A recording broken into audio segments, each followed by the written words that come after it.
I never thought a single day could change everything about how I see the people around me.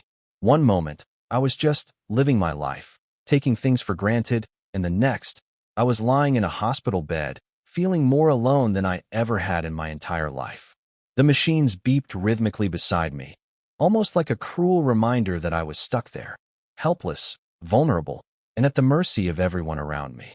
I remember thinking about her, my girlfriend, the person I had trusted more than anyone else. I'd always believed that love meant loyalty, that we had a bond unshakable by anything. But hospitals have a way of making truths unavoidable. And that day, the truth hit me harder than any sickness ever could. I couldn't move much, my body weak from surgery, the kind of weakness that makes you realize just how much you rely on others. And while I was confined to that bed, waiting for someone, anyone, to check on me, I found out things I wasn't prepared for. Things I couldn't unhear. She had cheated. Not just a casual betrayal, but a calculated one. While I was in the hospital, fighting for my life, she had been with someone else. The anger, the hurt, the disbelief. It all collided inside me in a way that made it hard to even breathe. But life has a strange sense of irony. Right when I thought the world had abandoned me, right when I was drowning in betrayal and despair, someone came into my room who would completely change everything. Her name was Emily, a nurse who moved through the ward with calm authority and a softness in her eyes that somehow made my chaos feel smaller. She wasn't just doing her job. She noticed the way I flinched when someone tried to touch my fore, the way my hands shook when I tried to hold a cup. She made small gestures, quiet ones, but each one felt like a lifeline thrown to me in the middle of a storm. I couldn't explain it at first, why her presence mattered so much. Maybe it was because she didn't judge me, or maybe it was because she reminded me that not everyone was capable of betrayal. But as she stayed near, offering comfort in ways that words couldn't fully capture, I began to wonder, could someone who walked into my life at my lowest point really become more than just a nurse? Could she somehow fill the void that had been left by the person I loved and trusted most? I had no answers. All I knew was that every time she entered the room, my chest felt a little lighter, my heart a little less heavy. And yet, just as I started to hope, just as I started to let myself imagine something better, I noticed something in her expression that didn't quite match the kindness she showed. There was a shadow behind her smile, a hesitation that I couldn't place. And in that moment, I realized there was more to Emily than I could ever guess. Before the hospital, my life felt ordinary, but in a way I had always been proud of. I had a steady job, a routine, and a relationship that, on the surface, seemed perfect. She, my girlfriend, Leah, was everything I thought I wanted. We had been together for 3 years, and like any couple, we had our ups and downs, but I never imagined anything like this could happen. I thought loyalty was a given. I thought love was enough to keep someone close. The truth is, I had always been a little naive about people. I believed in the good in everyone, maybe too much. Leah was charming, magnetic, the kind of person who could make anyone smile, and I was the type to forgive almost everything because I didn't want to believe in betrayal. We shared routines, inside jokes, dreams about a future I thought we'd have together. And then the accident happened, something so sudden, so cruel, that I didn't even have time to brace myself. One moment I was driving home from work. The next, everything went black, and I woke up in this sterile hospital room, unable to move or speak without effort, surrounded by strangers and scrubs. That's when reality hit. While I was lying there, helpless, my world had quietly started falling apart. I heard whispers, saw messages she didn't mean for me to see, caught hints of betrayal I couldn't ignore. It was like the universe had flipped my life upside down, showing me the people I thought I knew weren't who I thought they were. And I felt a mix of rage and disbelief that I couldn't even articulate. How could someone I loved so deeply turn into a stranger in the blink of an eye? And then there was Emily, the nurse who seemed to move through the chaos with an almost uncanny calm. She knew what I needed before I said a word, offered a gentle hand to hold, and even found ways to make me laugh when I thought laughter was impossible. She wasn't just doing her job. She was attentive in a way that made the hospital room feel less like a prison. Her age, late 20s, gave her a youthful energy, but there was a quiet maturity in her demeanor, the kind you notice only if you really pay attention.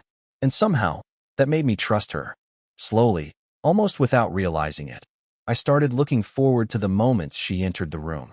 But the more time I spent with her, the more I started noticing the little inconsistencies, the tiny hints that she wasn't just here as a nurse.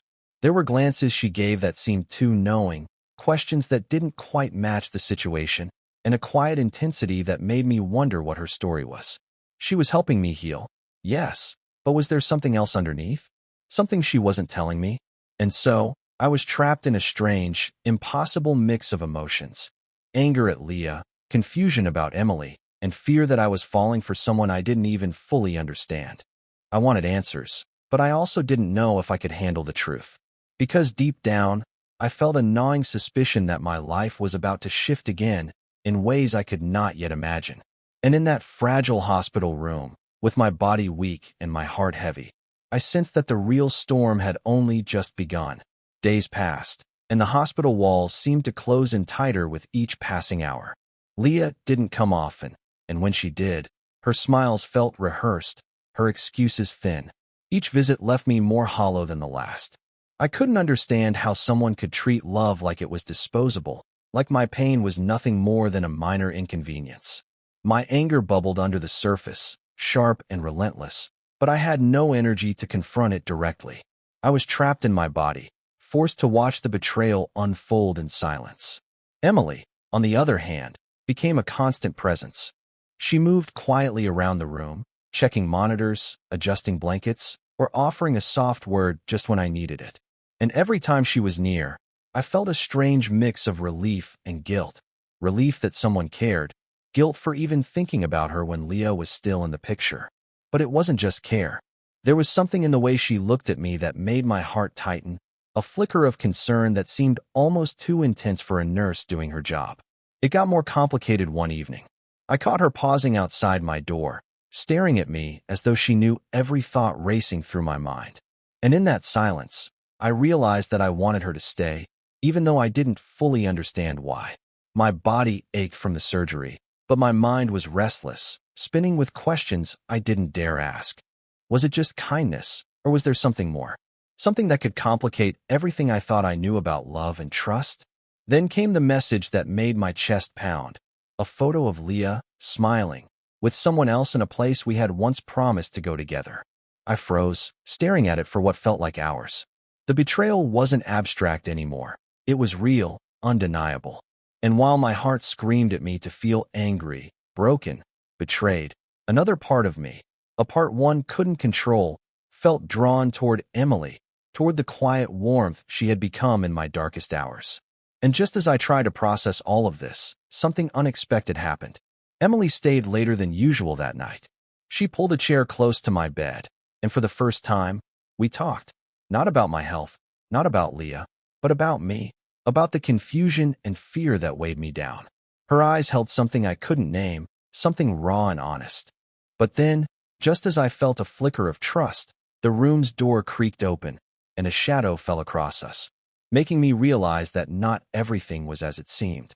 The days blurred together, each one heavier than the last. The hospital smelled of antiseptic and quiet despair, and I started noticing things I hadn't before. The way Emily's hands lingered over the monitors, the subtle hesitations in her movements, the intensity in her gaze when she caught me looking at her.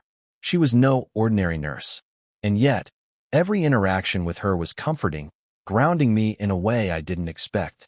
I couldn't help but wonder if maybe, just maybe, this was how people were supposed to feel when someone truly cared. But the tension in my chest didn't ease. Leah's absence was like a wound that refused to heal, and every new hint of her betrayal tore at the edges of my fragile trust. I overheard snippets from nurses in the hallways, whispers that hinted at complications with my recovery. And yet, Emily was always there, quietly smoothing things over, deflecting questions, and keeping me from spiraling. The way she moved through the hospital felt almost protective, like she was shielding me from more than just physical pain. One night, the tension broke in a way I couldn't ignore. The lights were dimmed low, the steady beeping of the monitors filling the silence, and Emily stayed by my side longer than usual. She didn't speak at first, just sat there, her presence heavy with unspoken words. I wanted to ask questions, wanted clarity, but fear held me back. Fear of what I might discover, not about Leah, but about Emily herself. There was something behind her calm, something I couldn't yet grasp, and it made my heart race in a way I hadn't felt in years. Then, just as I began to let my guard down, a phone buzzed across the room. Emily froze, her eyes flicking toward the screen on the nurse's station, and for a fraction of a second, I saw a shadow pass over her expression, something guarded, almost fearful. I couldn't make sense of it, but my instincts screamed that there was more going on than I realized. And yet, even with that uncertainty, I felt drawn to her in a way I couldn't explain. The betrayal I had endured with Leah was still raw, still bleeding, but Emily's presence was like a fragile lifeline I didn't want to let go of. As the night deepened, the hospital grew quieter. The distant hum of machines and occasional footsteps echoed down the hallways, and I realized I was holding my breath, waiting for something, anything, to happen. And then it did. A soft knock at the door, almost imperceptible, made me tense. Emily's hand brushed mine in a gesture meant to reassure me, and her eyes locked on mine, holding a truth she hadn't yet spoken. Her lips parted, like she was about to say something monumental, something that would change everything I thought I knew about her, about Leah, and about myself. But before she could speak, the door swung open, and the figure that appeared made my stomach drop.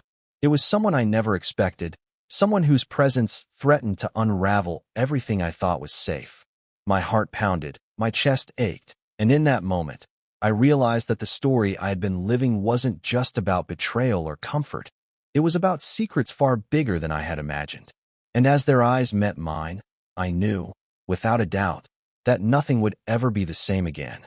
I froze, my body trembling, unable to move or even breathe properly. The figure in the doorway wasn't just anyone, it was Leah. But she wasn't alone. Behind her, a man I didn't recognize smiled in a way that made my stomach drop. The smile wasn't friendly, it was knowing, calculating, like they had planned this entire scenario while I was lying helpless in my hospital bed. Leah's eyes, the same ones I had trusted, flicked to Emily, and something in her expression shifted, anger, fear, and something darker I couldn't place. Emily, the woman who had been my anchor, my secret comfort, tensed. And then it hit me. The moments I thought were just kindness, the way she had stayed too long, the intensity in her gaze, it wasn't just care.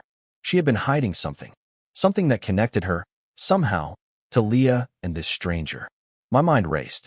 Betrayal had already cut deep once, but now it was twisting into something far more complex, far more dangerous. Every instinct screamed at me that the people I trusted, or thought I trusted, weren't who they appeared to be. And in that instant, I realized my hospital room, my recovery, my very life, had become part of a story I couldn't yet understand. My heart felt like it had stopped beating. Leah, the person I had trusted completely, stood there with that man, and Emily's calm facade had vanished, replaced with a sharp, unreadable intensity. The room felt smaller, the air thick with tension, and I realized I couldn't escape the truth any longer. Leah's voice cut through the silence, trembling just enough to reveal guilt. I didn't mean for you to find out like this, she said, eyes darting between me and Emily. It wasn't supposed to happen here. Emily's gaze, however, was fixed firmly on the stranger. And in that moment, I understood. This wasn't just about betrayal, not in the simple way I had imagined. Emily stepped forward, her voice low but steady. You underestimated him, Leah. I'm not just a nurse, and you didn't think I'd notice everything, did you? The man in the doorway stiffened, realizing Emily's words were aimed straight at him. And then it all fell into place. The secret messages, the extra care, the subtle vigilance Emily had maintained. She hadn't just been comforting me. She had been protecting me from a hidden threat, one I had been too weak, too naive, to recognize. Leah's face paled as she glanced at Emily. You knew. Emily's lips curved into a small, controlled smile. I always knew.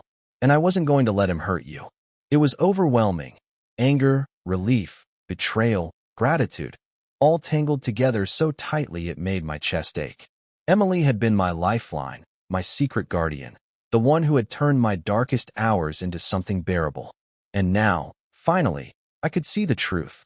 Leah had failed me, but Emily had saved me in ways I couldn't fully comprehend. Just as I exhaled, feeling some semblance of clarity, The stranger lunged, not at me, but at Emily. In a split second, she moved with precision I couldn't have imagined, subduing him and revealing something else, his identity. It wasn't just a random affair or a threat. He had been someone from Emily's past, someone who had followed her here, entangled with Leah in a web of lies I was never meant to see. As security arrived, dragging him away, I realized my world had shifted irreversibly. I had lost Leah, yes, but I had gained something far more extraordinary. A protector, a companion, someone who saw me in ways no one else ever had. And just when I thought the storm was over, Emily's hand brushed mine, and she whispered something I never expected. Her words hung in the air, soft but deliberate. There's more to my story, and if you want to know it, I'll tell you, but only when you're ready. For the first time in what felt like forever, I smiled. It wasn't a grin of relief, not exactly. It was something quieter, something deeper. It was the beginning of trust rebuilt, of fear slowly giving way to hope. The days that followed were a blur of recovery, but now the hospital room felt different. No longer a place of betrayal or despair, it had become a space of quiet understanding. Emily stayed close, not because she had to, but because she wanted to. I started noticing the little things again. The way she quietly refilled my water cup before I could ask, the warmth in her voice when she explained a procedure, the way her eyes softened when I winced in pain. She wasn't just a nurse. She was human, imperfect, strong, and present in a way I hadn't realized I needed so desperately. Leah tried to reach out once, her voice trembling over the phone, but I didn't answer. The betrayal was too deep, the wounds too raw. I didn't hate her. I just understood that some people aren't meant to stay in your life, no matter how much you once trusted them. And in that clarity, I finally felt free. I began talking to Emily more, slowly at first, about everything. The accident, my fears, my doubts, the betrayal, and the strange mix of emotions I felt toward her. And she listened, truly listened. I realized that healing wasn't just about my body. It was about the trust and care that we give and receive, about the people who choose to stay when everything falls apart. There were moments of awkwardness, moments where my own heart betrayed me with feelings I didn't fully understand. But Emily never rushed me. She never pushed. Instead, she offered presence, patience, and something I hadn't felt in a long time: safety. It was a slow, careful rebuilding of something fragile, yet undeniable. Months later, after my full recovery, I left the hospital with more than just healed bones. I left with gratitude for the life I had, for the lessons I had learned, and for Emily, whose quiet courage had changed my world. And while the past still lingered, its shadows no longer held power over me. I had learned that trust could be broken, yes, but it could also be restored in the most unexpected ways. And as I stepped into the sunlight that day, feeling the warmth on my face, I realized something profound. Sometimes, the people who hurt us most make space for the ones who save us. Life had betrayed me, yes, but it had also given me Emily, a reminder that even in the darkest moments, hope and love can arrive when you least expect them. And somewhere deep inside, I knew this wasn't the end. It was just the beginning of a story I hadn't even dared to imagine before.